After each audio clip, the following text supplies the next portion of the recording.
जब जब इस संसार में धर्म की हानि हुई है, तब तब किसी न किसी शक्ति ने अवश्य ही मनुष्य कल्याण हेतु धरती पर कदम उठाए हैं और अधर्म पर विजय प्राप्त की है। समस्त संसार में कलयुग में अपनी अपार शक्ति दिखाने पर माता रानी विराजमान है। यहाँ पिंडी स्वरूपी में माता महासरस्वती, माता महाकाली और माता महालक्ष्मी।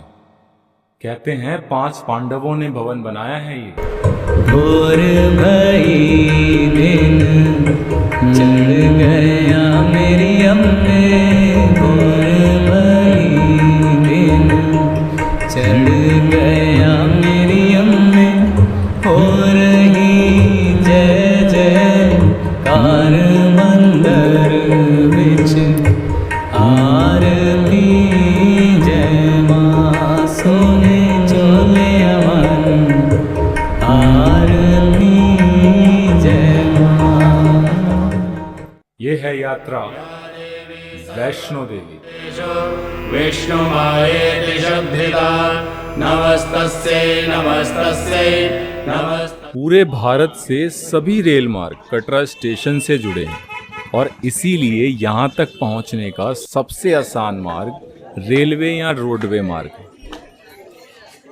अब यूं तो भारत सरकार की महत्वपूर्ण भूमिका पूरे भारत में ही है, लेकिन मंदिर की सुविधाओं की देखभाल का कार्य कई वर्षों से श्री माता वैष्णो देवी श्राइन बोर्ड द्वारा किया जाता है।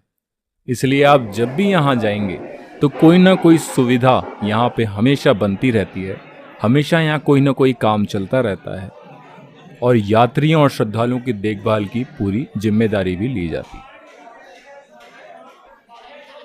और इसीलिए यात्रा शुरू करने से पहले आपको कुछ जरूरी दस्तावेजों को ध्यान में रखना आवश्यक है, जैसे कि यात्रा पर्ची के रूप अब RFID कार्ड बनते हैं और सभी के लिए वो अनिवार्य हैं जो यात्री कटरा में स्थित यात्रा पर्ची काउंटर नंबर 1 या 2 से ले सकते हैं। और RFID कार्ड बिल्कुल निःशुल्क है, इसमें आपको कोई फीस, कोई पर्ची, कोई पैसे नहीं देने पड़ते। या देवी सर्वभूतेषु शक्ति रूपेण संस्थिता नमस्तस्यै नमस्तस्यै नमस्तस्यै नमो नमः।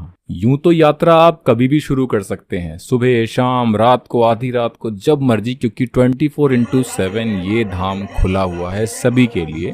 केवल आरती के समय यात्रा थोड़ी देर के लिए रोक दी जाती है, लेकिन आप पैदल यात्रा शुरू कर सकते हैं। कहा जाता है कि माता भूमिका मंदिर से अंतर्ध्यान हुई थी भंडारे के बाद, और वहीं से भैरव ने पीछा भी करना शुरू कर दिया था। कटरा में यात्रियों के विश्राम के लिए भी अनेक होटल व रूम की सुविधा है और ये इस वीडियो का महत्वपूर्ण पार्ट है, तो प्लीज वीडियो को स्किप ना करें, अन्यथा आपकी यात्रा भी अधूरी रह सकती है। जय माता दी। अगर कटरा में होटल व रूम की बात करें तो 500 से 5000 तक के रूम मिल जाते हैं। वहीं अगर यात्री श्राइन बोर्ड के रूम बुक करना चाहें तो वह ऑनलाइन या ऑफलाइन भी बुक कर सकते। अर्धकुंवारी माता के भवन के पास डॉर्मेट्री बेड व डबल बेडरूम की पेड सुविधा उपलब्ध है। अधिक जानकारी के लिए आप हमारी इसी चैनल पे वैष्णो देवी रूम बुकिंग की पूरी वीडियो देखें, उसमें प्रॉपर फेयर भी बताया गया है और वो आपको कहीं ना कहीं इस यात्रा में मदद जरूर देगी। और साथ ही साथ चैनल को सब्सक्राइब कर लीजिए। जय माता दी कमेंट सेक्शन में लिखना बिल्कुल ना भूलें। जब माता अंतर्ध्यान हुई, उनके साथ हनुमान जी भी थे। अब रास्ते में हनुमान जी को प्यास लगी, तब माता ने बाण चला के जमीन से जल की धारा निकाली, इसीलिए इसे बाण गंगा भी कहते हैं, और केश धोए थे तो बाल गंगा भी कहते हैं। तो जब भी जाते हैं यात्री एक बार यहाँ जरूर आते हैं। बस जय माता दी बोलते हुए सभी श्रद्धालु अपनी इस यात्रा को अपने अपने अनुभवों के साथ, अपने अपनी दुख सुख, हर पीड़ा, हर खुशी के साथ पूरी करते हैं। और सुविधा की बात करें तो यहाँ पर छोटे बच्चे से लेकर वृद्ध श्रद्धालु तक आता है, तो सभी के लिए सुविधा है।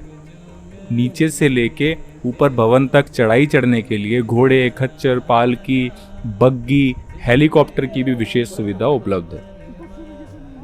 और आधे रास्ते से आपको बैटरी कार की सेवा भी मिल जाती है, जो कि अर्धकुंवारी से हिमकोटी वाले रास्ते से बैटरी कार की सेवा उपलब्ध होती है, जो आपको श्राइन बोर्ड द्वारा निर्धारित उचित मूल्यों पर मिल सकता है। तो आप रेट की बिल्कुल चिंता ना करें, क्योंकि श्राइन बोर्ड प्रशासन के अंदर सारे जो भी रेट हैं निर्धारित करे गए हैं, तो आपसे कोई ज़्यादा नहीं मांग सकता।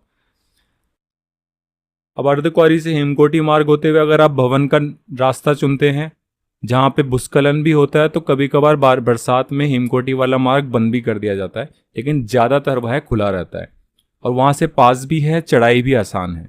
वहाँ से बैटरी कार की सुविधा आपको उपलब्ध मिल जाती है। और बैटरी कार पे भी हमने एक प्रॉपर वीडियो बनाई है, जिसपे अभी का लेटेस्ट किराया उसमें दिखाया गया है और सारी उनकी पॉलिसीज भी। सुंदर दृश्यों व देवी देवताओं की दिव्यता का एहसास करते हुए जय माता दी बोलते हुए एक समय बाद श्रद्धालु माता के भवन पहुंचता है और सभी माँ के पवित्र गुफा में प्रवेश करने को व्याकुल रहते हैं और अपनी अपनी दुख हो या सुख हो माँ से बांटने आते हैं और उसका निवारण भी साथ ही लेकर जाते हैं, क्योंकि कहा जाता है कि कोई भी भगवती के इस दरबार से खाली नहीं लौटता। आशा करता हूँ आप भी इस वीडियो से बिल्कुल खाली नहीं लौटेंगे।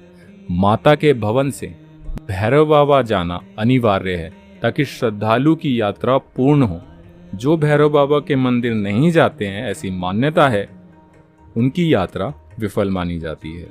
तो भवन से भैरव बाबा तक जाने के लिए ट्रॉली का उपयोग कर सकते हैं, जिसकी बुकिंग अब केवल ऑनलाइन ही होती है। पहले ऑफलाइन होती थी, लेकिन भीड़ को कंट्रोल करने के चक्कर में अब सिर्फ ऑनलाइन कर दिए, तो इसलिए वहाँ पे बुकिंग की लाइन आपको नहीं दिखेगी। सिर्फ आपके पास एक पर्ची होगी, रसीद होगी और आप जाके ट्रॉली में बैठ सकते हैं, जो आपको केवल 5 से 7 मिनट में भैरव बाबा पहुंचा देते हैं। जो भी माता के पिंडी रूपी दर्शन करने के बाद अपने अपने घर जाकर कन्या पूजन करता है, उसकी सभी मनोकामना पूर्ण होती है। बोलो सच्चे दरबार की जय। आशा करता हूं इस यात्रा में धर्म की स्थापना होगी और सभी का मन इस वीडियो को देख के माता रानी के दरबार, माता रानी की उस दिव्य गुफा को हर नियम व शर्तों के साथ जाके दर्शन करने को व्याकुल जरूर होगा। कमेंट सेक्शन में जय माता दी जरूर लिखें।